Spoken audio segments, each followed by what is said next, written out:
And as the shadow minister for labor, of course, I have to ask these questions.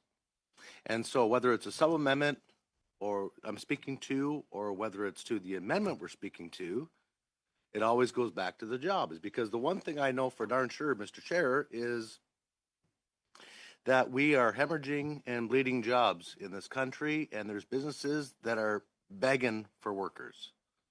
And so to not have answers and make an assumption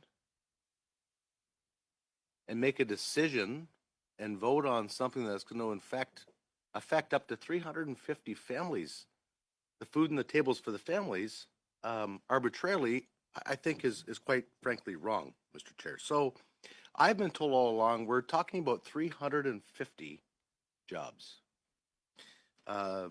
Ms. Reed, and thank you very much for your testimony tonight. I believe you said 250.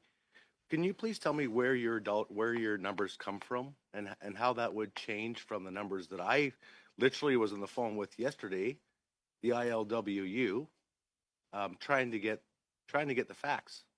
Can you please tell me where those numbers come from?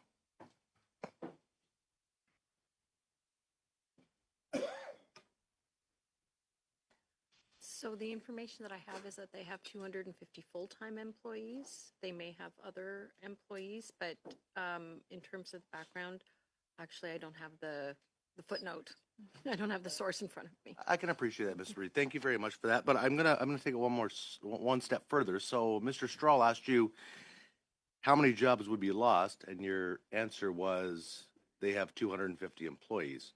We don't know, or does the government not know, or the agency not know how many would be lost?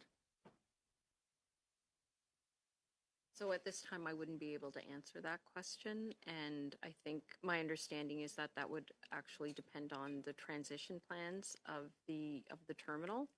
I would defer to colleagues who are probably in ECCC or in Arcan who may be more familiar with that process. Could you please give me a time frame as to when you may have that answer? I would have to check with other departments in respect of where they are in those conversations. Okay, thank you. You know, we see that the legislation bill C-58 that's been brought towards the House, and I'll be honest with you, if I was a Minister of Labor for the Liberal Party of Canada right now, I'd be some ticked off that we're even talking about this at Transport Committee. Because how do you in one side throw a bone to labor and say that you're labor friendly, and then turn around and not do the due diligence, the justice, and the really hard work to ask the really hard questions about who is going to be affected by this? These are potentially 350 families sitting around a kitchen table with no food on their table, no pablum for the children's bottles, no diapers on their bums, all because we need to accelerate